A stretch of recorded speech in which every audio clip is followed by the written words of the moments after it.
Now, let's meet a woman who enjoys challenges and is a challenger herself. She holds an executive MBA and a law degree and has more than 20 years of experience in telecommunications. Currently a site implementation and outside plant business unit head, responsible for Nokia site business development, pre-sales engineering and project delivery for worldwide customer programs. Please welcome Elena Garcia with her presentation, Smart Cities, How Nokia has Changed Local Communities in Poland. Thank you. Hi, everyone. A pleasure to be here. So let me briefly introduce myself. My name is Elena Garcia. I'm the head of business line inside Nokia that is called Site Implementation and Outside Plan. We are doing fiber infrastructure projects for Nokia worldwide, from pre-sales to delivery. So a bit of background. I'm a woman, that is quite obvious, and I have a law degree. It's a very unusual profile for the telecommunication market. But here am I, bringing fiber to the home and to the business, and hopefully shaping a bit the future and impacting with technologies people's life. Or this is what I dream. At personal level, I'm 46 years old. I have 2 kids, a foster daughter that is 6 years old and a son that is 12 years old. They keep me sane. My partner that is good enough to be with me in this very intense job for the last 20 years and not complaining. I love doing yoga with my daughter, challenging with my concentration every single day, and playing tennis with my son. Still winning from time to time, but knowing it's not gonna last. I'm going to talk about broadband. Being broadband, the first step or a key step for building the smart cities and the smart villages of the future.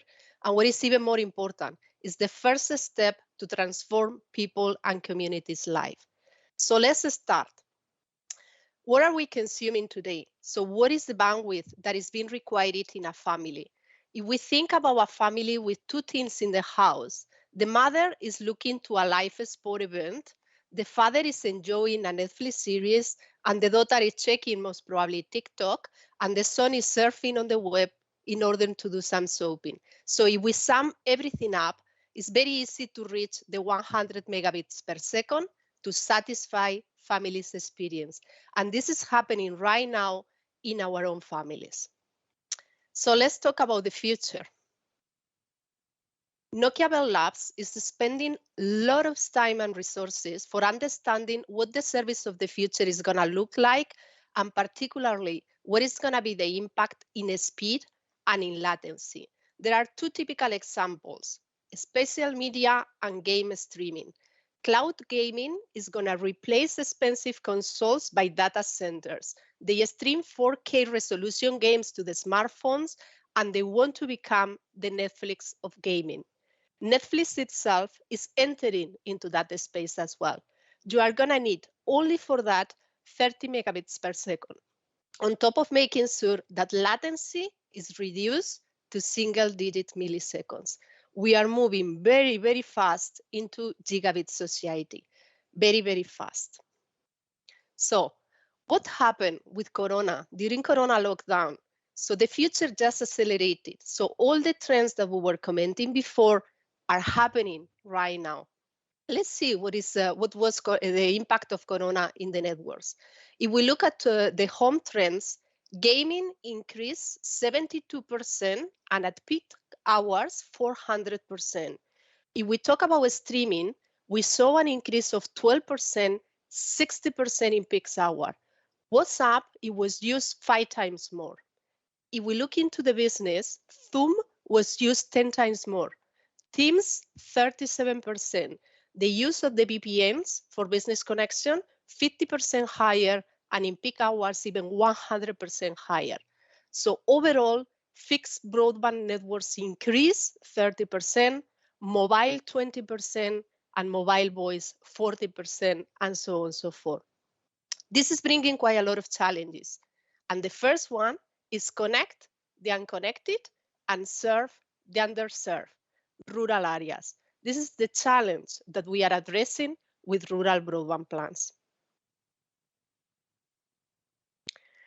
So close to 46% of the global population is still living in rural geographies. Today, 22% of the households in developed countries and 54% of the households in emerging countries are not having internet access. That is making a market of 4 billion of potential subscribers. So I'm gonna have a job for a very, very long time. And what is even more important, of the remaining 3 billion population, only 20% of the people is enjoying true broadband internet access using next generation technologies. Governments around the globe are realizing that delivering broadband to all users is urgent and is critical. An increase in broadband penetration by 10 points rises the GPD by 1.5 percentage points. And on top of that, 1 percentage point increase in broadband penetration in a country is increasing the employment 0.3%. That's the reason why most of the countries have adopted national broadband plans, and they are providing financial assistance for broadband rollouts in rural areas. Some countries even went one step further. There are 20 government agencies around the globe that defined internet access as a legal right, as a human right, as a citizen's right.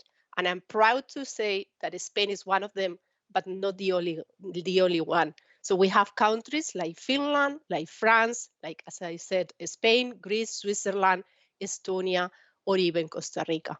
So what about Poland? Fiber connectivity is a clear priority for all the national authorities and players worldwide. We see broadband plans, as I said before, in every single country, and Poland is not going to be an exception. POPC stands for Digital Poland Operational Program. It's a nationwide initiative supported by the European Union. The goal is to provide high-speed FTTH internet access for underdeveloped residential areas and educational institutions. The program that started in 2014 and is ending up in the next years is covering 1.3 million home pass with 1 billion euro funds and 10K schools. Nokia is having around 20-25% of the overall program. And let me tell you what is the immediate impact into the communities.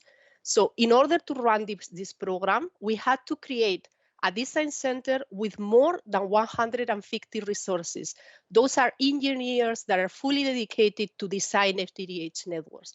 On top of that, we have more than 100 professionals in Poland that are working on surveys and permits. We have local and central warehouses. We have 7 contractors working for us in outside plant activities with estimated resources of more than 300 persons on field.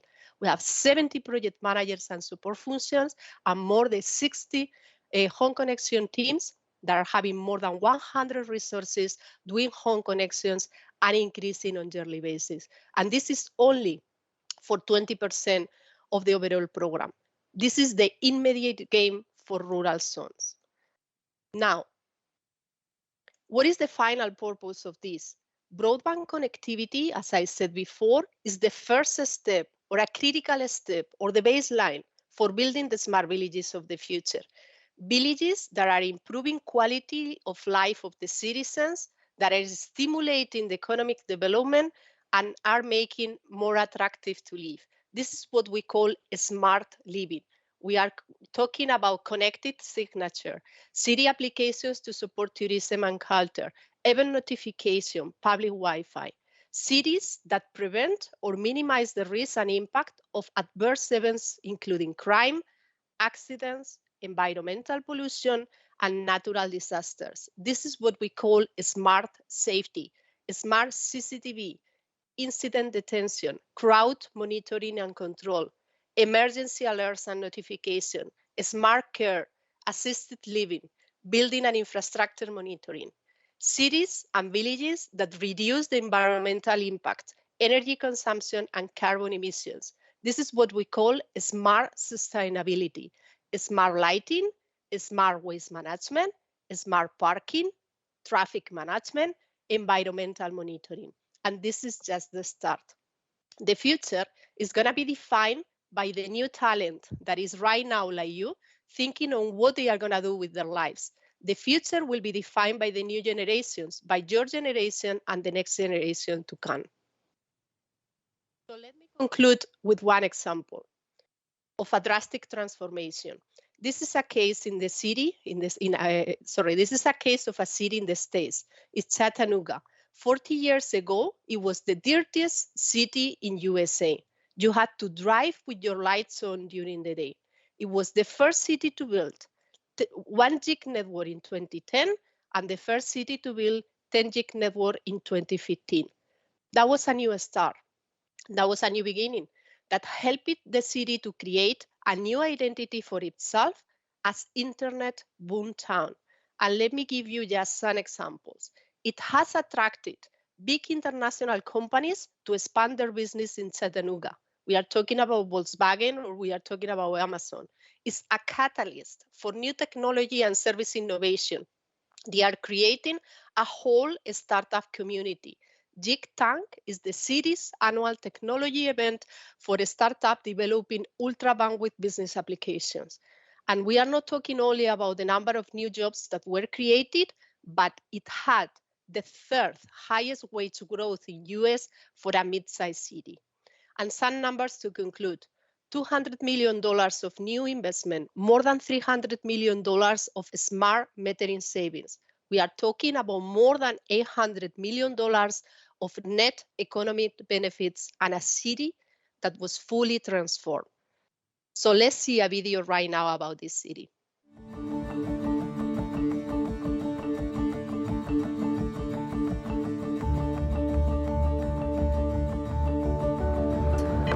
Chattanooga's boom started at the beginning of the 20th century. We were the place that had steel and foundries. As we hit the 1960s and 70s, you saw a change. In 1969, Walter Cronkite, the most trusted man on TV. Walter Cronkite dubbed Chattanooga is the dirtiest city in America. It wasn't something that our community was very proud of. Our leaders started this transformation process that's been going on now for 25 years. So in the mid-2000s, I remember talking to EPP and hearing what they wanted to do. I don't think I realized how ambitious it was at the time. EPB is really a whole different animal than most utilities. We are a public power utility. We're not in business to manage profits for shareholders. We're in business to enable our communities to succeed. We wanted to use a fiber network to do all of our electric system communication. It wasn't easily available, and folks would kind of look at us and scratch their head and say, well, why would you want to do that? Nokia really did get it. I think they were looking at the future too. Nokia provides the core electronics that make the fiber work. It enabled us to build a smart grid that is intelligent, interactive, and self-healing. So if a piece of equipment fails, that system takes steps to reroute power so that our community continues to be in business. The EPB leadership said to the community, we're going to have our smart grid be smart, but now the byproduct is that we're going to be the most wired city in the country, if not the world. One day we had internet speed like everybody else. The next day we had the fastest internet in the world. Now the compelling question in our city was, well, what are people going to do with it? You know, and we didn't know. We really placed our role in not telling folks how to use it, but creating the opportunities. We were actually the first school in the city to get a gig network within our school. And really for us, that was the key piece for us transforming a classroom from being a teacher-centric to student-centric. The technology allows us to layer intellectual capital on top of it. The innovation district that we created attracts the people who will come here to start those next companies. The thing that I feel like what sets it apart is this spirit that is unafraid to do amazing things. We have a long relationship with Nokia, from doing real-time streaming of 4K to teaching classes with electron microscopic images. We both have the vision for creating a future that's better and different than today.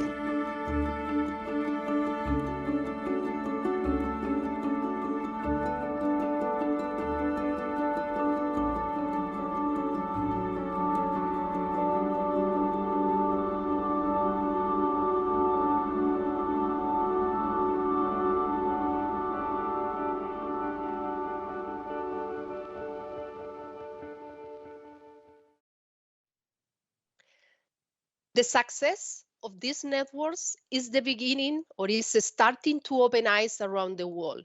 If we start treating the internet not as a product, but as a necessary utility. Can this be an example for saving rural communities? Thank you very much. Thank you very much, Elena. It was really interesting to learn how Nokia can change our everyday life. Thank you.